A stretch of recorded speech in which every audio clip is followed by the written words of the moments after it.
A cavity may appear below the gum tissue and is often only revealed with X-rays. It is not possible to restore this cavity since the gums prevent access. A solution for this problem starts with the raising of a flap. Different instruments, including the dentist's drill, are used to reduce the bone height, and this new bone architecture is prepared to support the gums in a lower position on the root of the tooth.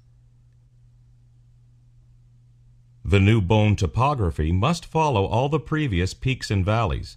The gums are then repositioned on the prepared bone, which now supports the gums below the cavity. The cavity can now be accessed. In this situation, a resin filling is used to restore the cavity.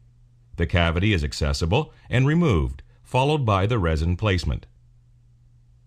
The reason the procedure is called crown lengthening is because the crown tends to look longer after the procedure.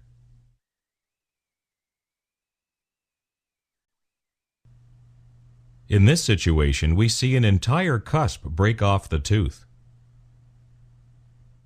If the tooth breaks below the gums, we cannot restore it, as in this case. To save the tooth, we can do several procedures.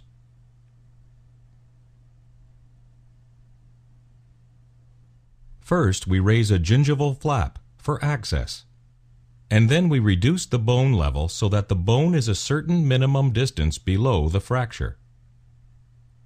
Different instruments, including the dentist's drill, are used to reduce the bone height, and this new bone architecture is prepared to support the gums in a lower position on the root of the tooth.